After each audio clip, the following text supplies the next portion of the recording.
दूर पहाड़ों में बसा हुआ एक बहुत ही प्राचीन और पुराना गांव होता है। एक रात की बात है। चांद को काले बादलों ने ढक दिया था, जिस कारण हर तरफ रात से भी भयंकर अंधेरा छा गया था। जंगल की झाड़ियों में से 4 घोड़ों की चौकड़ी की सवारी जा रही थी, जिसमें 3 दोस्त अमित, गिरीश और नीरज होते हैं। यार अमित, गिरीश, ये जंगल कितना डरावना है ना। सुना है इस जंगल में भूत पिशाच जैसी काली शक्तियों का वास है। अबे चुप कर ओए, तू और तेरी घटिया बातें तू अपने पास ही रख। और नहीं तो क्या। भूत पिशाच को साधारण मत समझो, वो सच में होते हैं। इस गांव में कई सारे भूत पिशाच रहते हैं। अरे काका, ये गांव है इसीलिए ऐसा है। अब एक वीरान गांव भूतिया लगेगा ना, थोड़ी यहाँ पर शहर जैसी जगमगाहट होगी। हाँ गिरीश, सही कह रहा है काका। नहीं, मैंने कहा ना कि काली शक्तियां सच में होती है। तुम लोग ये मानते क्यों नहीं? काका अब आप बोर मत करो यार, और चौकड़ी चलाने पर ध्यान दो। हम इस गांव में यहाँ के ऐतिहासिक पर्यटक स्थल देखने आए हैं। तुम लोग ऐसे नहीं मानोगे। वो आदमी चौकड़ी को गांव में ले जाने की जगह एक कब्रिस्तान में ले जाता है और तीनों दोस्त डर जाते हैं। ओह तेरी, ये तो कब्रिस्तान है। काका, ये काका कहाँ चले गए? यार अभी तो यहीं पर थे काका, अभी के अभी कहाँ गायब हो गए? ये सब क्या चल रहा है अमित?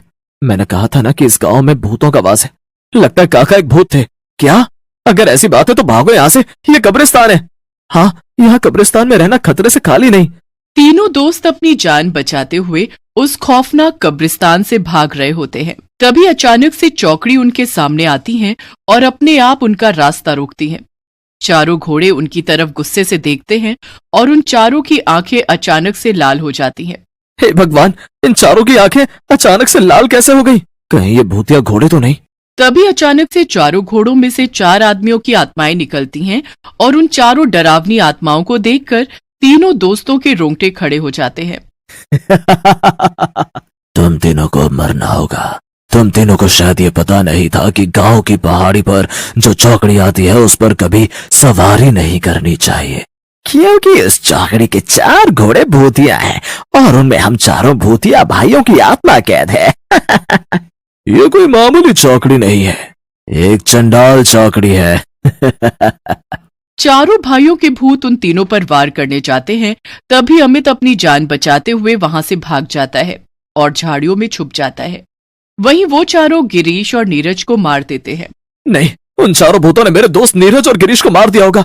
ये सब क्या हो गया? अब मैं क्या करूंगा? तभी अमित को उसकी तरफ चंडाल चौकड़ी के आने की आवाज सुनाई देती है। घोड़ों के पैरों की दौड़ सुनकर अमित की सांसें तेज हो जाती हैं और वो बहुत घबराने लगता है। ये क्या? लगता है वो चंडाल चौकड़ी मेरी तरफ ही आ रही है। कहीं उन भूतिया भाइयों ने मुझे सूंघ लिया तो? नहीं, मुझे यहाँ से दूर जाना होगा। अमित फौरन हल्के हल्के कदमों से पीठ झुकाकर उन झाड़ियों से कोसों दूर चला जाता है। तभी उसे एक सांप नजर आता है। तभी अमित फौरन पास के पेड़ पर चढ़ता है और वो उसकी डाली पर बैठकर ही रात गुजारता है। सुबह होने पर वो गांव में जाता है, जहां सरपंच पंचायत में बैठे होते हैं। वो उन्हें और गांव वालों को जाकर सब कुछ बताता है। क्या ये तुम क्या कह रहे हो? तुम्हें पता नहीं था क्या कि उस पहाड़ी पर वो चंडाल चौकड़ी हर रात मंडराती है और नए लोगों को फंसाकर वो चारों भाई लोगों को मारकर अपना शिकार बना देते हैं? नहीं सरपंच जी, मुझे और मेरे दोस्तों को यह सब नहीं पता था, लेकिन अब मैंने अपने दोस्तों को खो दिया। बहुत दुख हो रहा है मुझे। न जाने इस गांव में उस चंडाल चौकड़ी की दहशत कब मिटेगी। जीना दुश्वार कर रखा है उसने। हाँ भाई, सही कह रहे हो तुम। न जाने कब हम चैन की सांस लेकर जिएंगे इस गांव में। जो भी नया व्यक्ति आता है इस गांव में या जो भी उस पहाड़ी पर जाने की भूल करता है, वो चंडाल चौकड़ी उस व्यक्ति को जिंदा नहीं छोड़ती। लेकिन भाई साहब, क्या है इस चंडाल चौकड़ी का रहस्य? कौन है वो 4 भूतिया भाई? बहुत समय पहले की बात है। इस गांव में 4 भाई रहते थे। उनके पास 4 घोड़े थे। वो अपने घोड़ों पर गांव के लोगों को सवारी दिया करते थे और इस कारण गांव के बाकी सवारी वाले जैसे बैलगाड़ी, हाथगाड़ी और अन्य सवारी वाले परेशान होने लगे, क्योंकि जिसे देखो वो बस उन 4 भाइयों के घोड़ों पर ही सवारी किया करते। जिसके बाद एक दिन जब चारों भाई अपने घोड़ों के अस्तबल में सोए होते हैं, तभी कुछ आदमियों ने जलन और गुस्से के कारण उस अस्तबल को जला दिया और उन चारों भाइयों को मौत के मुंह में भेज दिया। और तब से उन चारों भाइयों की आत्मा उनके 4 घोड़ों में कैद हो गई और गांव में उनकी चंडाल चौकड़ी घूमने लगी और एक के बाद एक लोगों को खून के मौत देने लगी। और ये सिलसिला आप लोगों ने कभी कुछ किया नहीं उस चंडाल चौकड़ी को खत्म करने के लिए? वो चंडाल चौकड़ी 4 भूतों की ताकत है। उसे जो भी खत्म करेगा वो अपनी जिंदगी से हाथ धो बैठेगा। क्या? हाँ, यही सत्य है उस चंडाल चौकड़ी का। अमित को बहुत डर लगता है इसलिए वो दिन में ही शहर की तरफ प्रस्थान कर लेता है। लेकिन शहर पहुंचकर उसे याद आता है, अरे नहीं, मैंने अपना दूसरा बैग तो गांव में ही छोड़ दिया। उसमें मेरे सारे इंपॉर्टेंट डॉक्यूमेंट्स थे। अब मैं क्या करूं? उन डॉक्यूमेंट्स के बिना तो मैं कुछ भी नहीं कर पाऊंगा। चंडाल चौकड़ी के डर के चक्कर में तो मुझे कुछ याद ही नहीं रहा। अब मैं क्या करूं? तभी अमित की बीवी नंदिनी कहती है, अमित जी, अब आपको वापस उस चंडाल चौकड़ी के गांव में जाना पड़ेगा क्या? नहीं नहीं, आप वहां मत जाइए। डॉक्यूमेंट से ज्यादा मेरे लिए आपकी जान कीमती है, और आपको कैसे पता कि वो डॉक्यूमेंट्स अब वहां हैं भी या नहीं? मुझे पता है कि वो डॉक्यूमेंट्स कहाँ हैं। जिस घर में मैं रह रहा था उस घर की अलमारी में ही रखे हैं वो। उस घर के मालिक और मालकिन बड़े ईमानदार लोग हैं। उन्होंने जरूर मेरे डॉक्यूमेंट संभाल कर रखे होंगे। लेकिन अमित जी, ठीक है, मैं भी आपके साथ चलूंगी फिर, वरना यहाँ पर आपकी चिंता करते ही मेरी जान निकल जाएगी। नंदिनी, पिछली बार जब हम उस गांव में गए थे तभी हमें चंडाल चौकड़ी के बारे में कुछ भी पता नहीं था, लेकिन इस बार मुझे सब कुछ पता है। इसलिए मैं उस पहाड़ी के रास्ते से जाऊंगा ही नहीं। फिर दूसरा रास्ता? हाँ नंदिनी, गांव में जाने के लिए दो रास्ते हैं।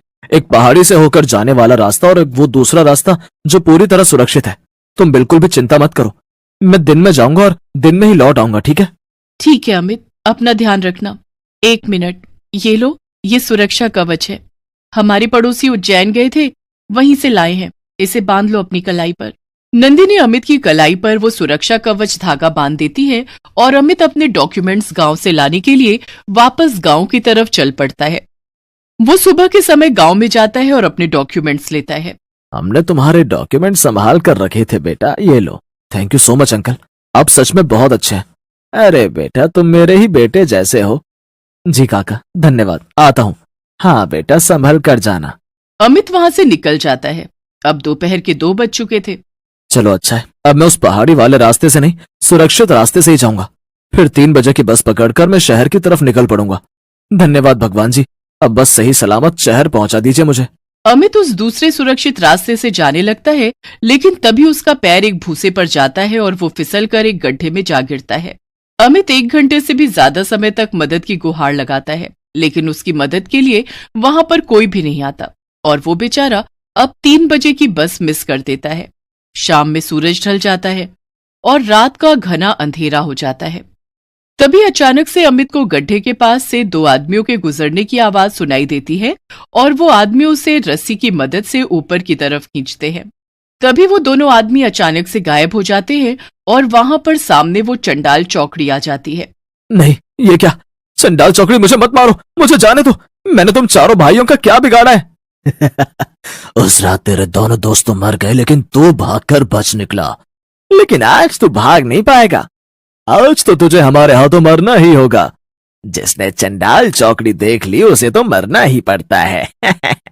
लेकिन जैसे ही वो चारों भूतिया भाई अमित पर हमला करने जा रहे होते हैं, तभी उन्हें कोई दिव्य शक्ति अपनी तरफ खींचने लगती है। वो मायावी चंडाल चौकड़ी अपने आप पीछे की तरफ जाने लगती है और कब्रिस्तान पहुंचती है। अमित भी वहां जाता है और वो देखता है कि नंदिनी ने तांत्रिक से करवाया है। चंडाल चौकड़ी तांत्रिक के बिछाए जाल में फंस जाती है। क्या? नंदिनी, नंदिनी तुम? हाँ अमित, मैं जानती थी 3 बजे की बस मिस करने पर तुम जरूर किसी मुसीबत में फंसे हो, इसलिए मैंने फौरन शहर से यहाँ के पास की एयरपोर्ट तक आने वाली फ्लाइट पकड़ी और तांत्रिक जी के साथ यहाँ आ गई। जिस तंत्र से लोग बुरे काम करते हैं, आज उसी तंत्र से बुराई पर अच्छाई की जीत होगी। ये बाबा बहुत महान और सिद्ध बाबा हैं। तभी अचानक से चारों भाइयों की आत्मा नष्ट हो जाती है और साथ ही वो चारों भूतिया घोड़े भी जलकर राख हो जाते हैं। नंदिनी के इस साहस के कारण उस गांव से चंडाल चौकड़ी का कहर खत्म हो जाता है और सभी चैन से